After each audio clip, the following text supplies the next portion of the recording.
तो निद्रा की अवस्था में भी हम आनंद की अवस्था में रहते हैं। और जब नींद आता है तो लास्ट जो विचार माने हैक जो चिंता है, हैक चिंता, जो भी विचार आप लोग आज के बाद ऑब्जर्व करना, जब सोते हो आप लोग तो लास्ट जो विचार लेकर सोते हो, सुबह उठते हो तो उसी विचार से आप जागते भी हो। मतलब किसी एक लड़का ने अपनी प्रेमिका का सोचते सोचते सो गया, सुबह जब पहला आँख खोलेगा ना तो प्रेमिका के बारे में ही याद आएगा। पैसा के बारे में सोचते सोचते सुबह आँख खोलेगा तो पैसा के बारे में ही उसको याद आएगा। आखिरी विचार जो होता है हमारे जो चेतना में चला जाता है, उठते हैं तो वही विचार फिर द्वार होता है फिर वापस आने के लिए, नींद से वापस आने के लिए। मतलब नींद में जाने के लिए भी एक द्वार है, वो आखिरी एक थॉट होता है। और जो थॉट से हम एंट्री करके नींद में जाएंगे वही थॉट से फिर हमारे लिए दरवाज़ा भी होता है बाहर आने के लिए। अब आप जो थॉट जो हम चूज़ करते हैं जाने के लिए, उसका गहरा प्रभाव है हमारे जीवन पर। अब अनजाने में कोई भूत प्रेत का फिल्म देखकर जा रहा है, कोई इसको देखकर जा रहा है, उसके जीवन पर उसका गहरा प्रभाव है। इसलिए मैं कहता हूं कि आप लोग आज के बाद जब नींद में जाओ आप तो अपने ध्यान को अपने श्वास पे रखो, निद्रा ध्यान में जाओ, श्वास पे रखकर होश में, कुछ विचार नहीं, धीरे धीरे आपका मन में विचार भी खत्म होगा, श्वास पे, और नींद में चले जाओ। फिर नींद से आप जब उठोगे तो भी देखोगे कि आपका ध्यान जो है श्वास पे ही आएगी और पूरी की पूरी नींद ही आपका ध्यान बन जाएगा। धीरे धीरे धीरे पूरा नींद ही एक ध्यान में सो रहे थे आप।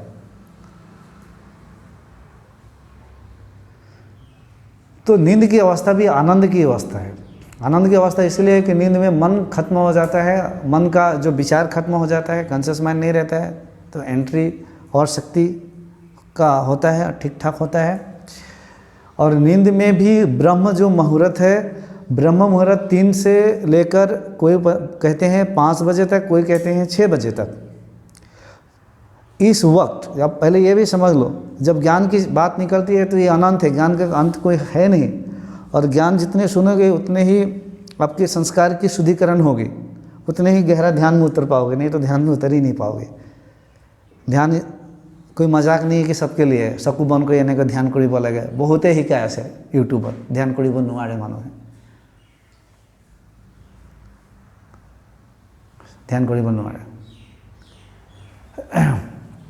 तो ब्रह्म मुहूर्त का समय में जो जागता है, जो जाग जाता है, तो पहली बात है उसके अंदर में दैविक शक्ति का उदय हो चुका है। वो उठता है 15-20 मिनट के लिए भी ध्यान करके फिर सो जाए, कोई बात नहीं है। 3 से 6 बजे के अंदर में उठ गया, अपने आप उठ के ध्यान कर लिया। मेरा हर रोज़ 4 से 3:30 से 5 उठूँगा ही। मेरे घटना घटने से भी पहले उठा करता था, अभी भी ध्यान ऑन कर लूँगा, फिर सोना होगा तो सो जाएगा। जिस जीव का, जिस मनुष्य का 10 से 11 बजे के बाद उसका माइंड एक्टिव होता है, वो आसुरिक स्वभाव वाले होते हैं। 1, 2, 3 बजे तक आसुरिक स्वभाव वाले, उसके ज़िंदगी में कोई शांति की प्राप्ति नहीं, वह असुर गण एक्टिव हो जाते हैं, असुर एक्टिव हो जाते हैं। और जो दैविक स्वभाव वाले होते हैं वो मतलब 10 से 11 बजे पहले सो जाएंगे और सुबह जल्दी उठ जाएंगे। और असुर वाले क्या करेंगे, ब्रह्म मुहूर्त के समय में वो सोए रहेंगे, 7 बजे, 8 बजे, 9 बजे, 10 बजे उठेंगे, वो खोएंगे और दैविक स्वभाव वालों को प्राप्ति होगी। अब ब्रह्म मुहूर्त की इतनी क्यों महत्व दी गई है, इसलिए दी गई है, इसकी बहुत बड़ी विज्ञान है। और मैं सिर्फ विज्ञान के साथ में मतलब साइंटिफिक तरीके से चीज़ों को समझाना चाहता हूँ। ये नहीं कि मंत्र मंत्र जप कर लिया, आप लोगों को पूजा वूजा करवा के भेज दिया, वो करते आ रहे हो। आप लोग जन्मों जन्मों से पूजा पाठ कर करके आ रहे हो, अब पूजा पाठ से भी विश्वास खत्म हो गया लोगों का धीरे धीरे। पूजा कर करके फिर भी घटना घट ही रहा है, कुछ हो ही नहीं रहा है। तो ब्रह्म मुहूर्त, कोई ऐसे भी गुरु मिलेंगे आपको यूट्यूब पे जो कि ज्ञानी है। ज्ञान देखिए, गुरु तो कोई भी कहता है ज्ञानी हो, तो जो रियल सिद्ध गुरु है वो ज्ञानी नहीं होता, वो जीरो होता है। और जब जीरो हो गए तभी आपको अंदर से वो कोई शक्ति और प्रकृति काम करेगी। और मैं ज्ञानी हूँ, एक अहंकार है। प्रथम बात है, मैं ज्ञानी हूँ, मैं बहुत जानू हूँ, ये अहंकार ही एको न जाने और नाजानिब, मैं एको न जानू, शून्य हब लगे, शून्य, शिव शून्य है और आपके अंदर भी उस शून्य को ढूंढना ही पड़ेगा, शून्य होना ही पड़ेगा। तो बहुत सारे लोग बातें करते हैं ब्रह्म मुहूर्त बकवास की बात है। अब कैसे? और एक चीज़ क्लियर कर रहा हूँ बकवास से पहले भी, इसलिए कर रहा हूँ कि आप लोग पहली बार सुन रहे हो मुझे, और आगे जाकर अगर ध्यान के रास्ता में जाओगे तो करोगे भी, जिसका भाग्य में होगा, नहीं तो कहीं और से कहीं से, वो सब समय बताएगा। अद्वैत में सब एक ही है। अद्वैत मतलब जो ईश्वर जो है, ईश्वर के जगह में जाकर सब एक हो जाता है। उस स्थिति को छोड़कर जब द्वैत के फील्ड में आता है, द्वैत मतलब दो, द्वैत का मतलब दो, तो वहाँ पे एक रियलाइज जो गुरु है, दो गुरु की वाणी भी दो हो जाएगी। तो प्रश्न आता है मेडिटेटर्स के अंदर कि सदगुरु ये बोल रहे हैं, कोई सदगुरु के अगेंस्ट में संदीप माहेश्वरी बात करते हैं, आचार्य प्रशांत सदगुरु के अगेंस्ट में बातें करते हैं, फिर सदगुरु किसी के अगेंस्ट में, ओशो के अगेंस्ट में बात करते हैं। ओशो ने तो पूरे सन्यासियों के एकदम अगेंस्ट में बात किया। हो क्या रहा है?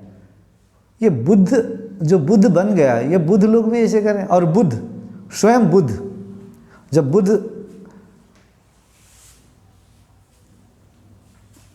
उन्होंने तो बोला कि ये वेद और उपनिषद और शास्त्रों में मत जाओ,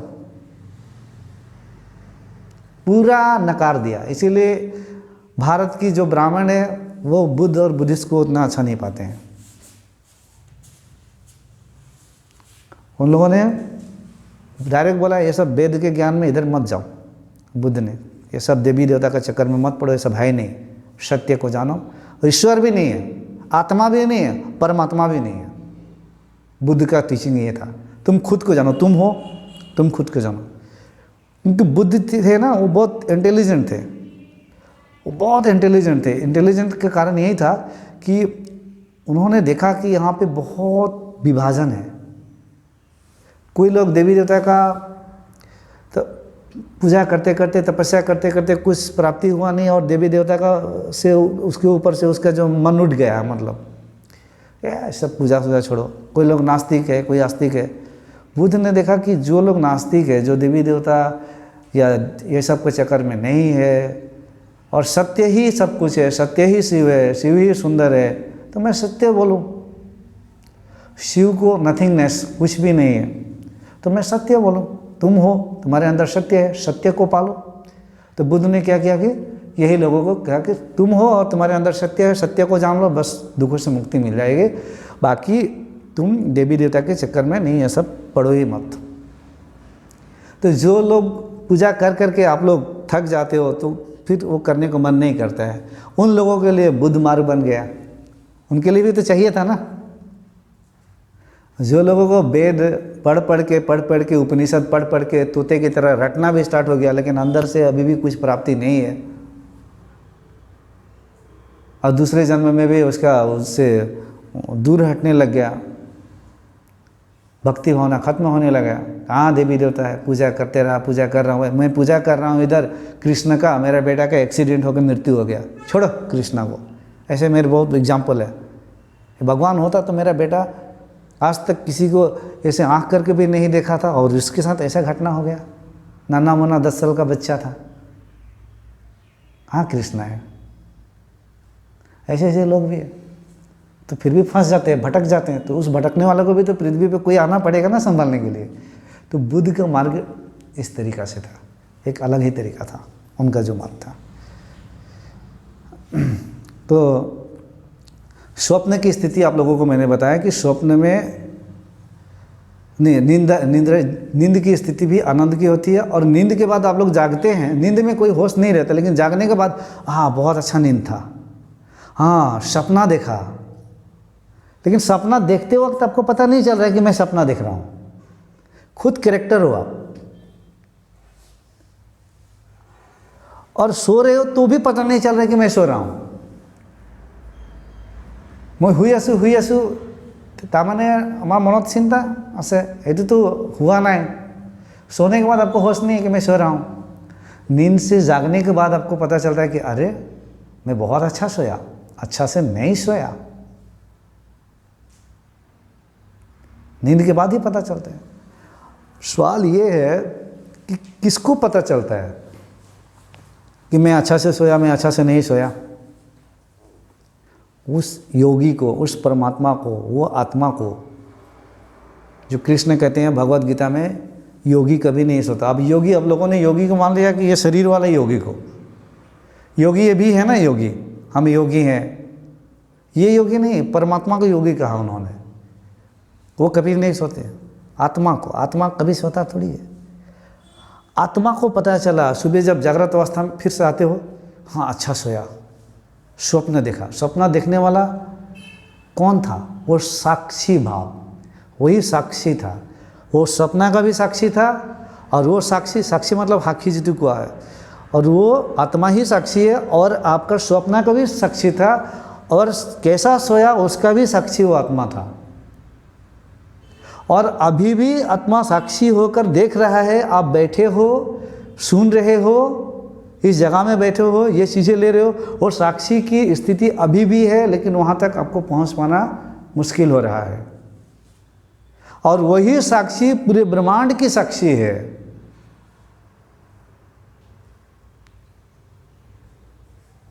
वही साक्षी है, हर वक्त देख रहा है। इसलिए कहा जाता है कि आप दूसरे से झूठ बोल सकते हो, दुनिया को धोखा दे सकते हो, पत्नी को धोखा दे सकते हो, पति को धोखा दे सकते हो, दुनिया को बेवकूफ़ बना सकते हो, खुद को नहीं बना सकते हो। खुद के अंदर कोई है जो हमेशा देख रहा है, तुम्हारे गंदे विचार को भी देख रहा है, तुम्हारे अच्छे विचार को भी देख रहा है, हर क्षण देख रहा है। और हर क्षण वो इंतजार भी कर रहा है, हाथ खोल के, कि आ जाओ, जितनी भी गलती कर लिया एक बार मेरे तरफ देखो, सिर्फ देखो, सब कुछ माफ हो जाएगा। लेकिन आज के डेट में परमात्मा यहाँ खड़ा है तो कोई पीठ इधर करके भाग जाता है,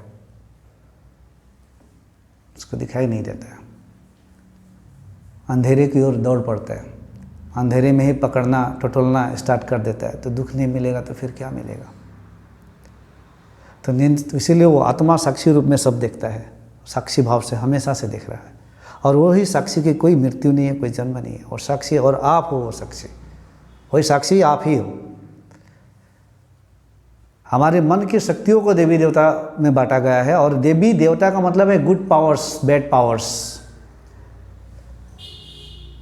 इसीलिए इधर भी आप लोगों को फंसने की जरूरत नहीं है, सीधा परमात्मा से तार जोड़ना है।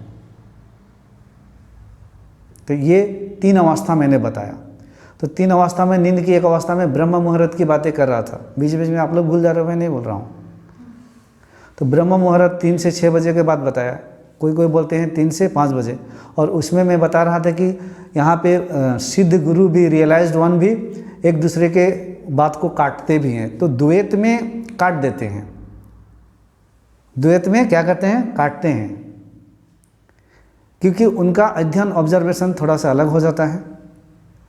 और काटने का एक और गहरा कारण है, वो सामने उनके पास जो 5 बैठा है, उनको ये ऑब्जर्व किया इन्होंने कि इसकी संस्कार क्या बना है, इसकी बुद्धि कहाँ पे अटका हुआ है, ये कहाँ पे फंसा हुआ है। उसने बोला ईश्वर को जानते हैं? हाँ मैं जानता हूँ। क्या? पर ब्रह्म, परमात्मा, हाँ निराकार, ये ईश्वर है, मैं जानता हूँ। तो गुरु वहाँ पे बोलेगा तुम कुछ नहीं जानते हो, कोई निराकार परमात्मा नहीं है। क्योंकि वो जानता है कि ये सिर्फ बुद्धि से जानता है, लेकिन रियलाइज तो नहीं किया है। तो बुद्ध वहाँ पे बोलेगा ये सब क्या बोल रहे हो तुम, ईश्वर है तो कहाँ, यहाँ पे कहाँ, दिखाओ, ये सब गलत बात है। वो गुरु उसको बोलेगा ये सब गलत बात है, क्योंकि वो निराकार है, ईश्वर है, परमात्मा है, कृष्ण ही सब है, मैं जानता हूँ।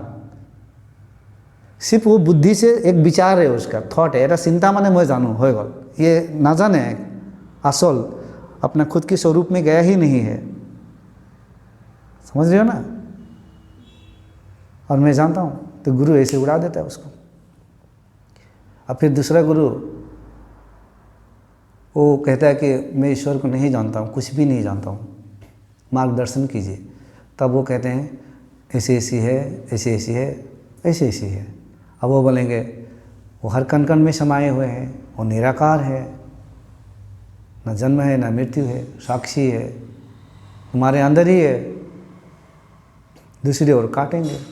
तो इस तरह से कई कई गुरु तो इस तरीक़ा से काट देते हैं। तो आप लोग किसी को भी सुने तो ऐसा आप लोग अपना काल्पनिक दृष्टि से ना देखें कि ये लोग क्या हो रहा है, कि इन लोग एक दूसरे की बातें को काट रहा है।